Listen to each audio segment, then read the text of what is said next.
आज नवरात्रि के शुभ अवसर पर शहर के प्राचीनतम मंदिर संकटा देवी में भक्तों की लंबी लंबी कतारें देखी गईं। माता रानी पूजा अर्चना को लेकर भक्तों में भारी उत्साह भी देखा गया। आपको बताते चलें कि आज सुबह से ही नवरात्रि के शुभ अवसर पर मंदिरों में लंबी लंबी कतारों में भक्त पूजा अर्चना करने के लिए श्रद्धा के साथ खड़े नजर आए। सभी भक्तों ने माता रानी की पूजा कर सुख समृद्धि की कामना की। लगातार 9 दिन चलने वाले नवरात्रों में दुर्गा माता के सभी मंदिरों में भारी भीड़ देखी जाती है। लोग अपने मुरादें लेकर मंदिर आते हैं और पूजा अर्चना कर अपने आप को धन्य मानते हैं। वहीं रायबरेली में भी नवरात्रि के पहले दिन जिले के सभी देवी मंदिरों में उमड़ा भक्तों का सैलाब। शहर के सबसे पुराने मनसा देवी मंदिर में सुबह से ही देवी मां के दर्शन के लिए भक्तों की लंबी लंबी कतारें लगी रही। ये देवी मंदिर लगभग 150 वर्ष पुराना बताया जा रहा है और इस मंदिर में लोगों की बड़ी आस्था है। ऐसी मान्यता है कि जो भी भक्त पूरे नवरात्रे पूरे विधि विधान से देवी मां की पूजा करता है, देवी मां उसकी सभी मनोकामनाओं को पूरा करती हैं। मंदिर की पहले साफ सफाई कली हो गई है और सजावट की गई है यहाँ और आज पूजा अर्चना हो रही है। कितने दिन की नवरात्र है? 9 दिन के। कितने वर्ष पुराना मंदिर है? ये कम से कम 200 साल पुराना है। क्या मानता है मंदिर की? यहाँ जो भी भक्त बड़ा आते हैं उनकी मन की पूरा करती है, इसलिए इसको माँ मनसा देवी। वहीं बीजेपी सांसद अनुराग ठाकुर किसानों के मुद्दे को लेकर कांग्रेस को जमकर घेरते हुए नजर आए। उस दौरान उन्होंने कहा कि मैं राहुल गांधी, मल्लिकार्जुन खड़गे और भूपेंद्र सिंह हुड्डा से पूछता हूं कि जब वे हरियाणा में उनकी सत्ता थी तो उन्होंने स्वामीनाथन कमेटी की रिपोर्ट क्यों नहीं लागू की। कांग्रेस किसान विरोधी है, उन्होंने लागू क्यों नहीं किया। हरियाणा में एमएसपी की गारंटी कांग्रेस के 10 साल के शासन में केवल 5.5 लाख करोड़ रुपए की फसल क्यों खरीदी गई, जबकि पीएम मोदी ने एमएसपी पर 18,28,000 करोड़ रुपए की फसल खरीदी। खाद और खाद की कमी क्यों हुई, आगे उन्होंने क्या कुछ कहा, सुनिए। ये कांग्रेस कभी सपने में भी नहीं सोच सकती जो भारतीय जनता पार्टी कर रही है। और साथ ही साथ दुनिया भर में जब खाद और यूरिया के दाम पिछले 3-4 वर्षों में बढ़े, हमने कोई दाम भारत के किसानों पर खाद और यूरिया का नहीं बढ़ने दिया। लाखों करोड़ रुपए की सब्सिडी मोदी सरकार ने दी है। और यही नहीं, मेरे कुछ सवाल श्रीमान खड़गे जी, राहुल गांधी जी और हुड्डा जी से हैं, क्योंकि किसान विरोधी कांग्रेस है। स्वामीनाथन कमेटी की रिपोर्ट आई, 2006 से 2014 तक कांग्रेस की सरकार थी। कांग्रेस ने स्वामीनाथन कमेटी की रिपोर्ट को लागू क्यों नहीं किया। मेरा दूसरा सवाल है कि अगर हुड्डा जी ग्रुप ऑफ चीफ मिनिस्टर्स के अगर अध्यक्ष थे तो उन्होंने स्वामीनाथन कमेटी की रिपोर्ट को लागू कराकर किसानों को उनका हक क्यों नहीं दिलाया। मेरा तीसरा सवाल है, एमएसपी की लीगल गारंटी कांग्रेस ने 8 साल में क्यों नहीं बनाकर दी। मेरा चौथी सवाल है कि कांग्रेस ने आखिरकार 10 साल में मात्र 5.5 लाख करोड़ रुपए की खरीद क्यों की, जबकि मोदी सरकार ने 10 साल में 18,28,000 करोड़ रुपए की एमएसपी पर खरीद की है। पांचवा, कांग्रेस का बजट 2014 में कृषि का 27,000 करोड़ 25,762 करोड़ था। हमारा इस साल का बजट 1,27,000 करोड़ है, 1 लाख करोड़ ज्यादा है। मेरा 6वां सवाल, सम्मान निधि 0 क्यों थी कांग्रेस के समय। हम हर साल लगभग 66,000 करोड़ रुपए से ज्यादा किसानों को सम्मान निधि में देते हैं। मेरा 7वां सवाल, कांग्रेस के जमाने में खाद और यूरिया की कमी क्यों रहती थी। आज हमने खाद और यूरिया की कोई कमी नहीं और खाद और यूरिया के हमने दाम भी नहीं बढ़ने दिए। मेरा 7वां सवाल हुड्डा जी और कांग्रेस से ये है, किसानों की जमीन हड़पने का काम कांग्रेस ने क्यों किया था, औने पौने दाम में खरीद क्यों की और मुआवजा भी मात्र 2 रुपये मिला। किसी किसान को अगर 500 रुपये मिला तो उसको 1000 रुपये में पहले बैंक खाता खुलाने के लिए कई बार चक्कर काटने पड़े।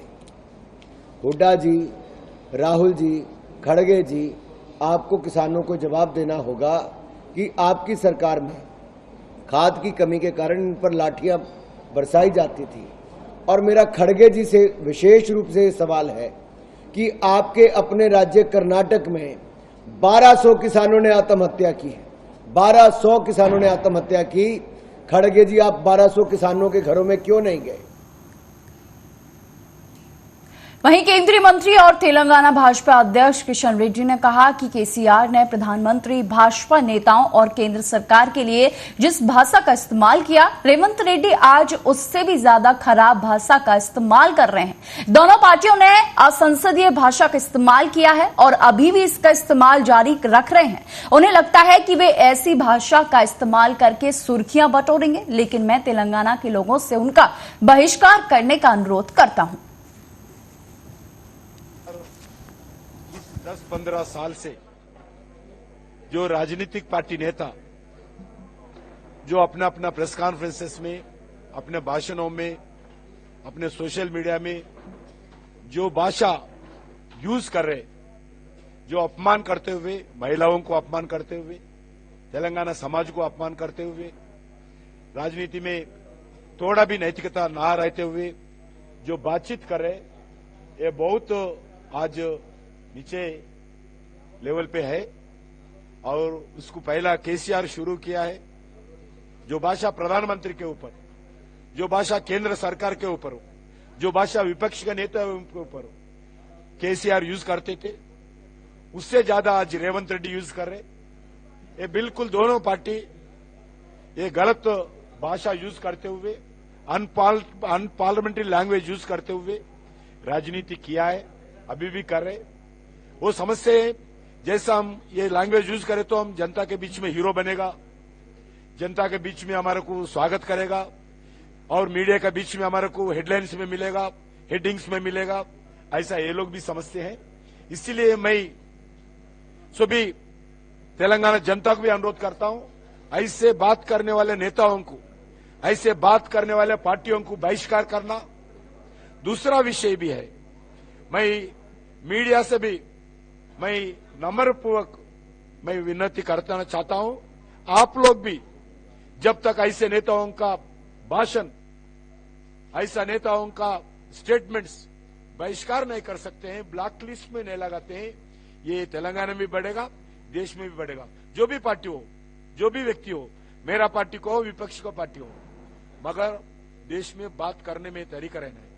आज कास्ट के नाम पर, रिलीजियस के नाम पर जो बात करने वाले, क्या जो महिलाओं के खिलाफ बात करने वाले बिल्कुल गलत रास्ता अपना रहे। अपना देश का बड़ा संस्कृति है, अपने लिए बहुत बड़ा हिस्ट्री भी है।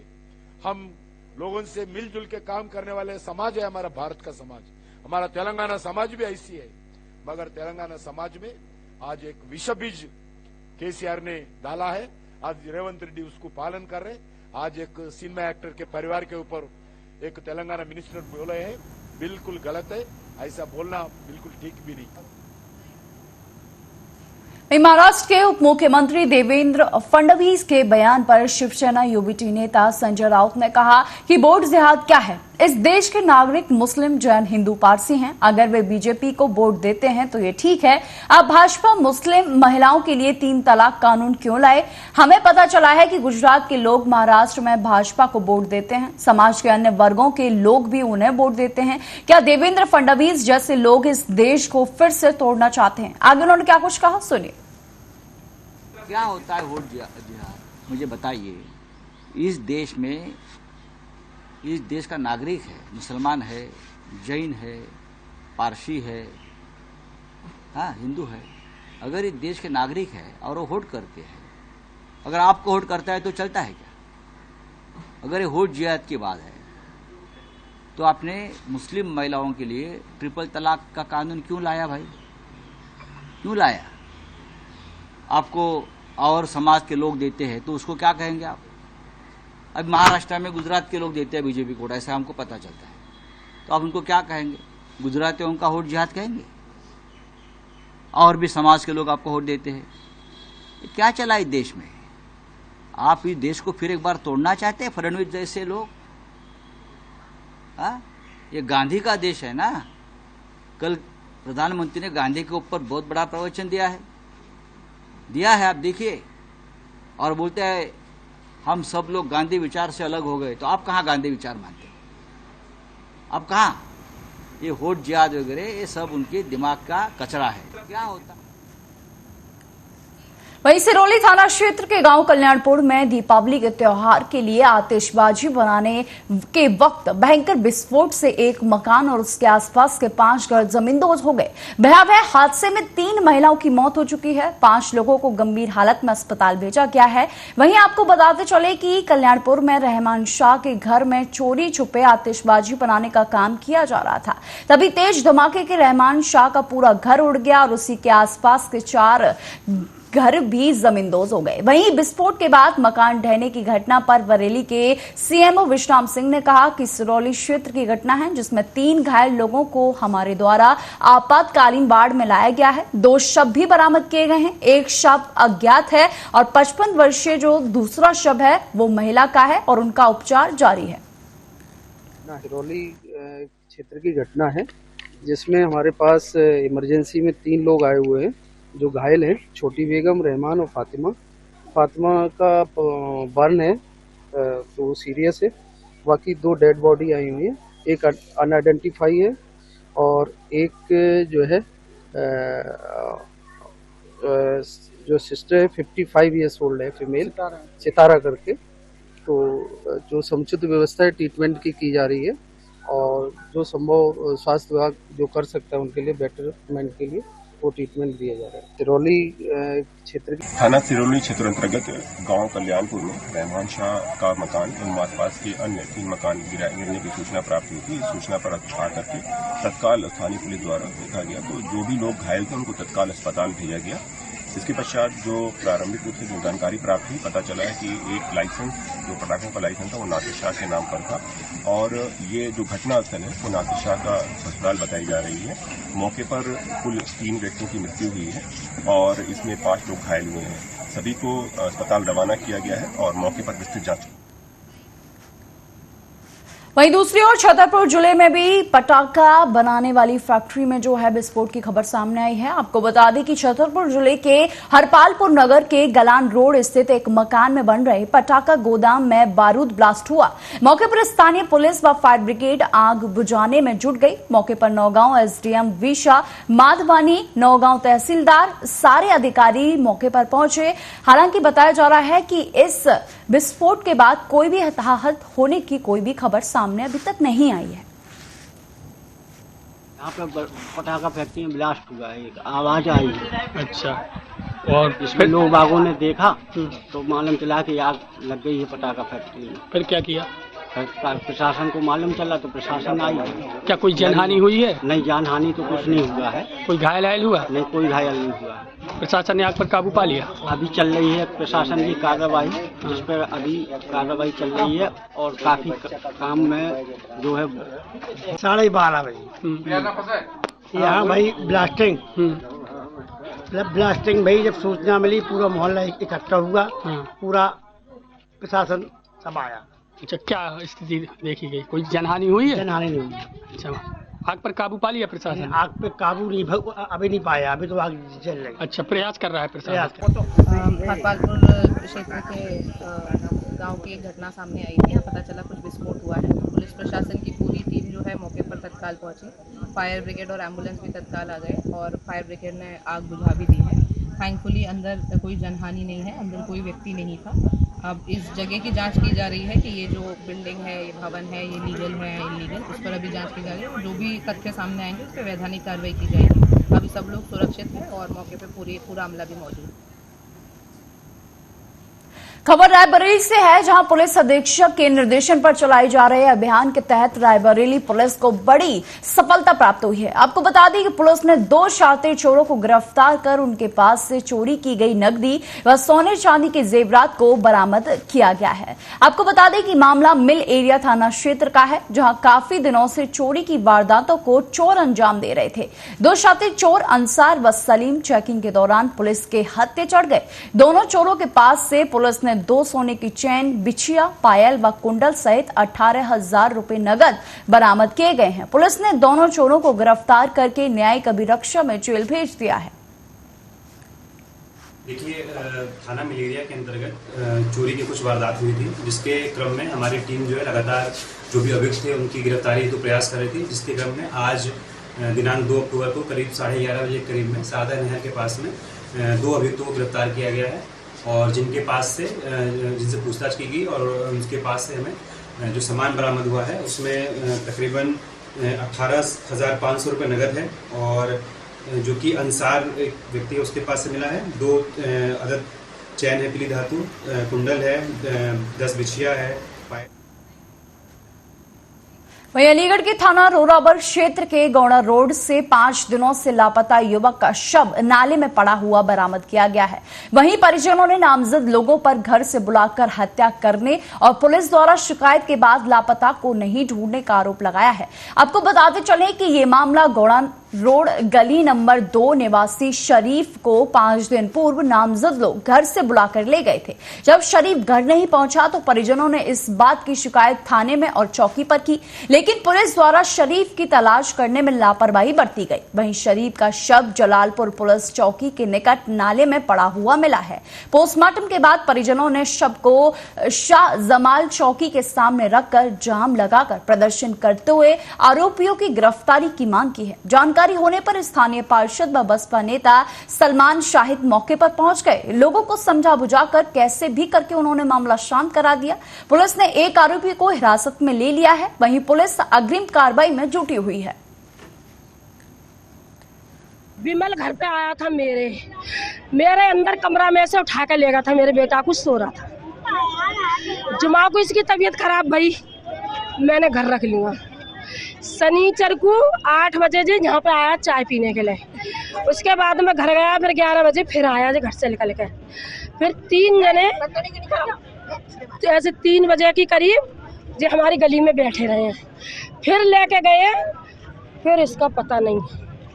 उसके बाद में छबीला मेरे पास आया, मुझे गाड़ी पे बिठा के ले गया है कि तुम्हारा बेटा गुम होगा, चलो तुम्हारा बेटा ढूंढवाओ। छबीला के संग में गई हूँ मैं 11 बजे तक। छबीला के संग मैंने अपना बेटा ढूंढो है इधर उधर गलियन में।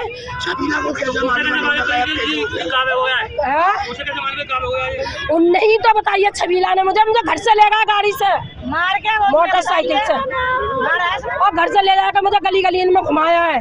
विमल का घर छबीला ने बताया कि जी विमल साथ में है इसके। आप क्या चाहती हो? मुझे इंसाफ चाहिए। इसकी 2 बेटी हैं, इसकी 2 बेटी हैं और मुझे इंसाफ चाहिए। शरीफ की 2 बेटी है। शरीफ की 2 बेटी। देखिए, गोंडा रोड गली नंबर 2 एक शरीफ नाम के व्यक्ति, जिसको परिवार का कहना है 4 दिन पहले कुछ लोग बुलाकर ले गए थे और आज 4 दिन बाद उसकी डेड बॉडी किसी नाले में मिली है। परिवार के लोगों ने यहाँ गोंडा रोड सड़क को जाम किया था। यहाँ के जिम्मेदार लोगों ने, क्षेत्र के लोकप्रिय पार्षद ने और तमाम लोगों ने जब पुलिस प्रशासन से मेरे साथ बात की तो सीओ साहब से भी बात हुई। परिवार का जिन पर आरोप था उसमें एक अरेस्टिंग करा दी है और बाकी मुकदमा जो है कायम कराया जा रहा है। जो भी दोषी है जिसने घटना को अंजाम दिया है, घर से बुलाकर ले जाकर यदि मारा है तो उन पर कड़ी कार्रवाई की जाएगी। किसी भी हाल में दोषियों को नहीं बख्शा जाएगा।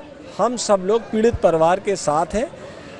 पुलिस के आश्वासन पर यहाँ से जाम खुलवा दिया गया है, लेकिन पीड़ित परिवार की संतुष्टि हमारी पहली प्राथमिकता है। हर हाल में पीड़ित परिवार के साथ हैं। पीड़ित परिवार को न्याय दिलाने के लिए जहाँ तक लड़ना पड़ेगा लड़ाई लड़ने का काम करेंगे। वहीं शाजापुर के सीहोर की पार्वती और अजनाल नदी के संगम में 5 लोग डूब गए। इनमें से 3 को बचा लिया गया है। वहीं एक की डेड बॉडी रेस्क्यू कर बाहर निकाली गई।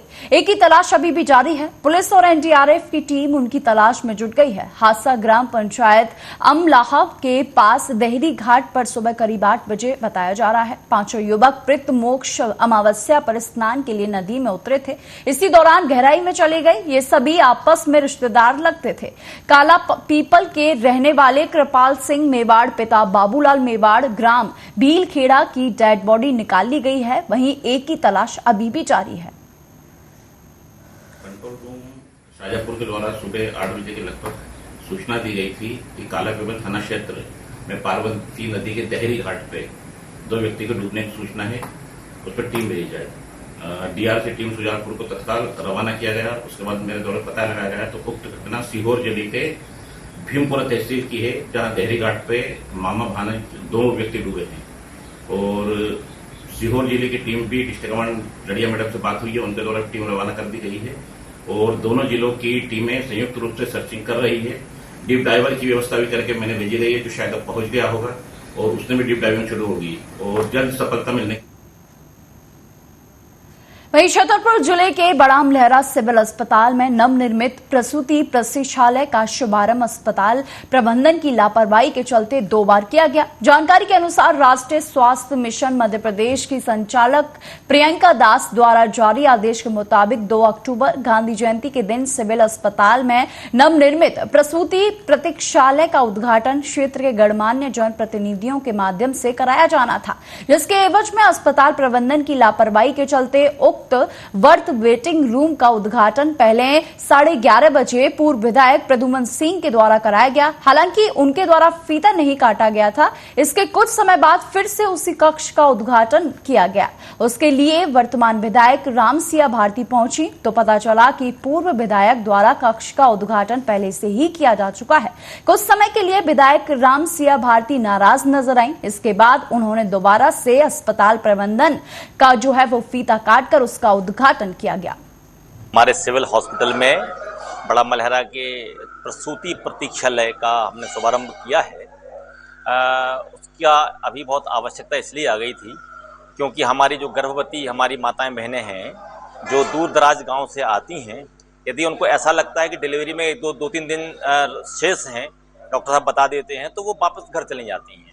ऐसी स्थिति में वो घर ना जाएं, यहीं पर चिकित्सीय लाभ लें और यहीं पर एडमिट रहें। इसलिए हम सब ने मिलकर एक प्रसूति प्रतीक्षालय का हमने अभी शुभारंभ किया है, जिसमें 10-11 हमारे माताएं बहनें उसमें पेशेंट उसमें रह सकते हैं और स्वास्थ्य लाभ पा सकते हैं और सामान्य डिलीवरी उनकी हो जाए।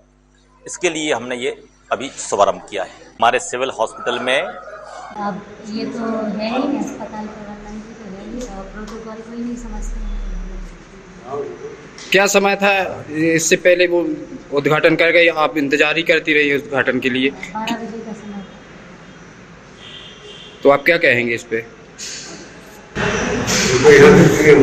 अर्थ वेटिंग रूम का उद्घाटन जो है आज किसी भी गणमान्य जनप्रतिनिधि द्वारा हमें यहाँ पर करवाना था, तो आज का जो उद्घाटन है वो विधायक महोदय द्वारा किया गया है। और मैं थोड़ा सा बर्थ वेटिंग रूम के लिए और आप लोगों के थ्रू जनता में अवेयरनेस फैलाने के लिए कि इसका पर्पज क्या है ये भी बता दूं, क्योंकि क्या है कि आपके थ्रू जल्दी लोकल लेवल तक हर जगह पहुंच जाएगी ये बात।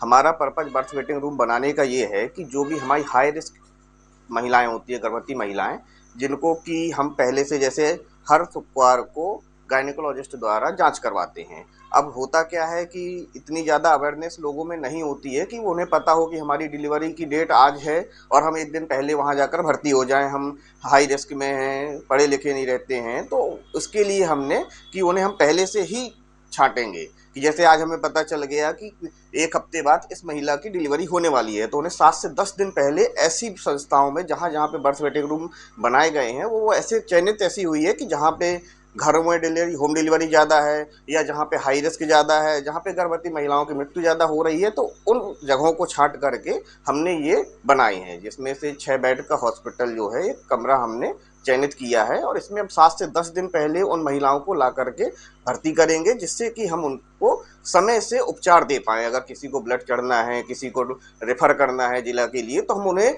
समय रहते रेफ़र कर दें, जिस वजह से उनकी जान बच जाए। कभी कभी ऐसा रहता है कि गाड़ी नहीं समय पे पहुंच पाती है, डिलीवरी होने वाली है, तो ये हमारा पर्पज है बर्थ वेटिंग रूम का बनाने के लिए। इसमें हम गर्भवती महिलाओं के 7 से 10 दिन जो रहेंगी उनको खाना फ्री में मिलेगा। उनके साथ जो एक महिला या अटेंडेंट रहेगी उनको खाना हम फ्री में देंगे। जो बच्चा आएगा 5 साल से छोटा, उनके साथ पहले से कोई बच्चा है तो उसको खाना फ्री में यहाँ से एनआरसी से मिलेगा। वहीं बागमती नदी के जलस्तर में वृद्धि और सीतामढ़ी और शिवहर जिलों में कई स्थानों पर बांध टूटने पर मुजफ्फरपुर के डीएम सुब्रत कुमार सेन ने जानकारी देते हुए बताया कि हम इस पर लगातार नजर रख रहे हैं। सामुदायिक रसोई स्थापित की गई है, खासकर 2 सबसे ज्यादा प्रभावित जिलों में। इसके अलावा जहां भी लोगों की मांग है वहां भी इसे स्थापित किया गया है। यहां लोगों ने अपने घरों के पास सामुदायिक रसोई की मांग की है ताकि उन्हें आने जाने में कोई दिक्कत ना हो। हमने नाव के माध्यम से आवाजाही की अनुमति भी उनको दे दी है। आगे उन्होंने क्या कुछ जानकारी देते हुए बताया, सुनिए। बागमती नदी के जलस्तर के वृद्धि के कारण और जो कई जगह पर सीतामढ़ी और शिवहर जिले में तटबंध में ब्रीच हुआ था, उसके कारण जलस्तर बढ़ा है। तो हम लोग लगातार आज तीसरा दिन है, हम लोग इसकी मॉनिटरिंग कर रहे हैं। कम्युनिटी किचन पूरे जिले में जो हमारे 2 प्रखंड मुख्यतः प्रभावित है, औराई, कटरा और गायघाट का बहुत आंशिक 1-2 गांव प्रभावित है। वहां 50 से ज्यादा कम्युनिटी किचन आज की तिथि में प्रारंभ हो गया है। इसके अतिरिक्त भी लोगों की जहां डिमांड है, जैसे आप यहां भी देख रहे हैं, लोगों का कहना है कि घर के पास ही हमारा कम्युनिटी किचन खोल दिया जाए ताकि आने जाने में असुविधा नहीं हो। वैसे हम लोगों ने अलाउ कर रखा है कि आप नाव के माध्यम से यहाँ आइए और अपने परिवार के सदस्यों का खाना आप लेकर के जा सकते हैं। ये कैंप की व्यवस्था हम लोगों ने की है, लेकिन लोगों की अगर डिमांड है कि उनके घर के पास किचन खोल दिया जाए तो इसमें बिल्कुल हम लोग लिबरल अप्रोच ले रहे हैं। और कुछ कैंप्स अगर 5-10 और खोलने की जरूरत होगी कम्युनिटी किचन, तो वो आज दिन में प्रारंभ कर देंगे। 2 वरीय पदाधिकारी को यहाँ प्रतिनियुक्त किया गया है, डायरेक्टर डीआरडीए और जिला भूअर्जन पदाधिकारी। इसके अतिरिक्त एसडीओ और एडीएम आपदा प्रबंधन लगातार मॉनिटर कर रहे हैं। फिलहाल के बुलेटिन में सिर्फ इतना ही। देश और दुनिया की तमाम खबरों के लिए देखते रहिए आर्या न्यूज।